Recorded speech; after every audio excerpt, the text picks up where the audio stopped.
Figuring out your own character's class and build can be quite the task, and many of you suffer from choice paralysis as you really want your first run to be perfect. Well, let me make things worse for you now as we start to think about full party composition. I do want to preface this discussion by saying that just like with your own character, whatever your party consists of, you can absolutely make it all work. In early access, I've tried all sorts of party compositions. I've used 3 paladins, I've used only casters, I've done runs with no healers, etc., and all of them have worked out just fine. There's a million ways to handle situations in Baldur's Gate 3, especially when pertaining to combat. And because of that, even if you don't have what many would consider to be an optimal party, you can still make it work. In fact, without the cliche optimal party, you may be pushed to think a little bit more creatively, and in doing so, you'll likely discover very powerful, unique ways to conquer your enemies, adding more fun than you ever could have imagined. So the most important message of this video is play whatever you want, and run with whatever party composition that you want to. And if you're playing multiplayer, let your friends do whatever they want to do. D&D and BG3 are designed for this. Now, with all that said, though, I'm still going to talk about a few things that stood out to me in the crazy amount of time that I spent playing early access. And we're going to focus in this video on the combat side of party composition, because if you can't get through a combat encounter, well, sometimes you can't progress the game, especially if you die. In terms of the RP aspects of this game, and even the utility-focused aspects, I will do a separate video on this topic in the future, and I do touch a little bit on it at the end of the video, but just note that very rarely do I have a problem creating this type of party comp without also being able to satisfy the RP and utility elements of the game. So one role that you may want to consider having in your party is a support character that is capable of healing other party members, but more specifically, being able to heal from a distance. If this character can also do some party buffs, such as Bless or maybe Bardic Inspiration as a bard, all the better. Now, having a purely focused healer in Baldur's Gate 3 is not necessary, in my opinion, although you can focus a build on that and it will be just fine. Don't let that discourage you. But one thing that I did find out that I don't want to live without in my party composition is a character that can cast a distance heal. Now, the reason for this is that in Baldur's Gate 3, when a character's hit points drop to 0, they fall unconscious.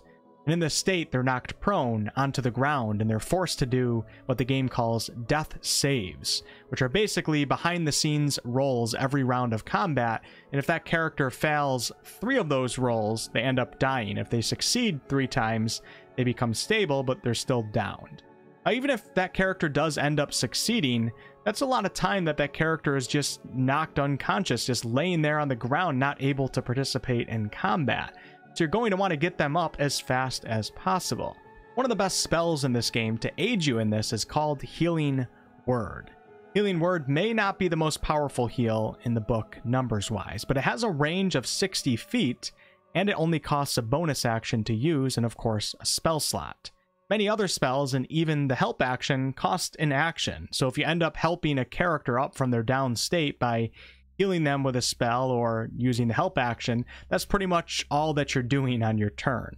With Healing Word, you can heal them while also getting them up from a distance. And unlike heals such as Cure Wounds, which are melee range, you'll still have your action to spend on your turn. So having a character in your party that has lots of spell slots, so primary spell casters, that also have access to this spell is basically like having a character that's going to just keep denying enemies from getting actual kills. Now, the classes that have Healing Word on their spell list include Bards, Clerics, and Druids. And Healing Word is a level 1 spell, so you'll have this spell right away at the start of the game. Now, of course, there's other ways to pick up Healing Word, such as multi-classing and feats. There may even be some subclasses, I'll have to look into that, but let's keep it simple here. These 3 classes will excel with this spell, and having it handy can be a literal lifesaver. Now, the Bard class is a little bit more advanced to play, I would say, but the Bard offers some fantastic versatility for party support. And the Bard class is really good at a variety of different skills in the game as well. Now, since Charisma is a Bard's spellcasting ability, Bards can also be excellent faces for the party, but more on that later. The Cleric class can really be the ultimate support class if you want them to, but the cool thing is there's also a ton of subclass choices for the Cleric that allow you to make your Cleric a really good damage dealer, such as with the Light Cleric. And the light cleric still has access to spells like Healing Word and Bless. So you don't have to go all out on support alone, but just having the support options available really make a big difference. Now the Druid has some great heals, but it's also an extremely versatile class and really excels in battlefield control. The only time I would not necessarily consider my Druid as my support character would be if I was running a Moon Druid, as with that subclass I plan on spending most of my time in wild shape form, and while you're wild shaped you can't cast spells like Healing Word. Overall, having a character that can at least step into the role of support when needed, perhaps at the start of combat they toss out a few buffs, and then for the rest of the encounter just being able to heal if needed, especially from a distance, has been one of the most useful party positions that I've filled. The next party position is going to be a character that has good AOE potential. Now AOE stands for Area of Effect, so a character that can cast or use abilities that affect multiple opponents at one time, or have the potential to. Now whether you do this for damage or battlefield control, or both of those options can be great, but I would definitely say that having a character with good damage AOE can make a huge difference in many combat encounters and also save you a ton of time. There's several great AOE spells in the game. One of the most popular ones is of course Fireball, of which the Wizard and Sorcerer get, but also the Light Domain Cleric and the Fiend Warlock. The best AOE classes in this game, I would say, are probably the Wizard, Sorcerer, and Druid, with the Druid offering a bit more on the battlefield control side of the spectrum. I have not regretted any run that I've done with a Wizard or a Sorcerer or a Land Druid specifically in my group. And if I were to narrow this down even more, the Wizard class has access to the most spells in this game, making them phenomenal to fill this position. Now the Sorcerer is a bit more specialized, so if you know what you're doing it can be great, but with that Wizard versatility comes a plethora of spells, and you definitely check off several of the AOE ones such as Fireball, Cloud of Daggers, and Shatter. Now if you care more about the heavy damage AOE spells, and that fits your style, I would consider Wizard and Sorcerer over the Druid, but the Druid still has some decent damage ones like Call Lightning and Moonbeam. When you have enemies that are grouped up in Baldur's Gate 3, which will happen a lot, or perhaps you force enemies to be grouped up with like a choke point, getting off an AOE spell can absolutely make that character, without a question, win the MVP for that day in the game. Now, rather than telling you that you have to take a certain class, what I would rather you do is instead just consider taking a spellcaster and then keeping an eye out for AOE spells as you plan ahead, or even as you level up. Having a caster that at least has some of these in their arsenal can make a world of a difference. The next party position that I noticed can be a huge help to fill in Baldur's Gate 3 is having a tough frontliner character. A character that goes right at the enemy, gets right in their faces, can take some blows, and also dish out some damage. Now you certainly can go the tanky route and focus on having a really high armor class and really high hit points. You can also take the strategy of the best defense being a strong offense. If you do go that route though, you probably want to make sure that that character has support behind them, because they may go down quite a lot. The classes that can really excel in this front line role are of course fighters, paladins, sometimes rangers depending on how you build them, barbarians of course, and I can't leave out moon druids, as the druid's wild shape can really make a character extremely hard to kill. Building a character that has a good armor class, perhaps you consider using a shield to boost that even more, and getting that character on the front lines to take some pressure off of your other party members is huge. Now, if you want to go full tank, consider barbarians with their rage and high hit points. Paladins can also have really good armor classes from their armor and maybe a shield that they have, accompanied with their own support spells, which make them even tougher to kill. And of course, fighters, which have really good hit points and can pretty much build into any martial style that they want. And then moon druids, of course, if that's your style. Next up is your damaged focused character, and this is your party member that is in your party to kill. And if you can build this character to be more single target focused, it can really make a huge difference in a combat encounter. You can look at this from a selfish perspective as, I want to get kills and I just want to kill everything because I'm a killer. Or you can look at it from a support perspective, to where you're targeting enemies that are threatening your party members, and taking them down quickly will save their lives. Focus fire is almost always a good thing in games, and having a character that can really make an impact on an enemy's hit points will allow you and your party to just drop enemies, leaving less of them to attack you, of course. An enemy wizard with 1 hit point is still an enemy wizard that can cast Fireball. So it's very valuable to have party members that can actually get those kills and quickly. This damage role can be filled by a variety of different classes and subclasses in this game, but you do got to consider if you want to be ranged or melee focused. I would say that ranged focused damage dealers would make the game a little bit easier on you, as there's a ton of opportunities in BG3 to get advantageous positions on the battlefield, and you just dish out damage without the enemy being able to even get to you or even see you if you're really good at hiding.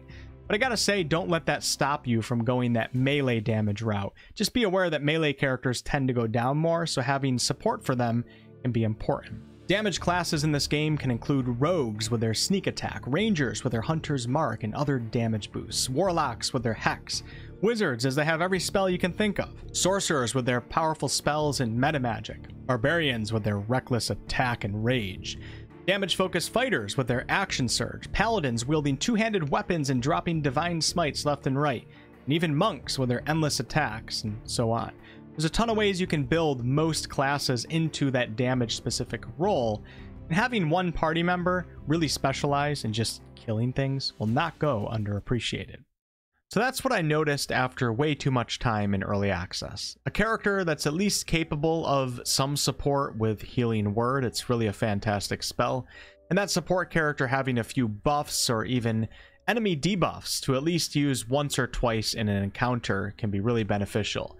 A caster that has at least a few very powerful AOE options, a frontliner with decent survivability, and then a character who can fill that damage role, whether you go in right at the enemy's faces or you do more sneaky damage from afar, either or will work. Now, a more advanced topic for party composition would be specific class synergies, but I'll leave that for the official release. Now, just to briefly touch on rounding out your party with classes that have good utility uses and are good at certain or many skills. I want to mention that the rogue and the bard have a very large list of skills to choose from, and they get to learn more skills than other classes, and they get to become experts at many skills, allowing them to double their proficiency bonuses. These are called skill monkey classes in D&D, and if you really value that, consider having a rogue fill your damage dealer spot or a bard be your support. Another important, more RP aspect to BG3 is having a character that can be the face of your party and handle and navigate dialogue situations well. Paladins, warlocks, and bards are all charisma-based classes, so these classes naturally can fill that role quite well. Now, with that said, I personally don't care as much about having a high charisma character, because I find that failing a lot of these dialogue checks in Baldur's Gate 3 can many times lead to more entertaining results than if you succeed in everything, so something to consider. And the last thing that I'll briefly touch on, but I will go more in depth into this stuff in the future video, are classes that have great utility spells. Now, the wizard stands out here big time as they have access to the largest spell list in the game, which includes a ton of utility spells. Arcane Lock, Gaseous Form, Mage Hand, Fly, Featherfall, and the list goes on. Now, some other classes, such as the Sorcerer and the Warlock, may also have access to some of those spells that I just mentioned, but both of those classes are more limited in the amount of spells that they can learn. And then you got to think about classes such as the Druid with its wild shape ability and the utility use that you can get out of the various animal forms. Turn into a cat to eavesdrop, turn into a raven to fly on top of a building, turn into a badger to burrow underneath a wall. And then, of course, I can't leave out the Bard class, which seems to be in every topic of discussion right now, as the Bard gets some of the best utility spells in the game. And that's going to be it for this particular video. In future videos, when I get my hands on the full game, hopefully I can give some better visual representation of things that I'm talking about. And also, I want to reiterate that whatever party composition sounds the most fun to you, I really encourage that you at least give it a go. It's not as serious of a choice as some might make it out to be. Thank you all so much for watching, and I'll catch you on the next one.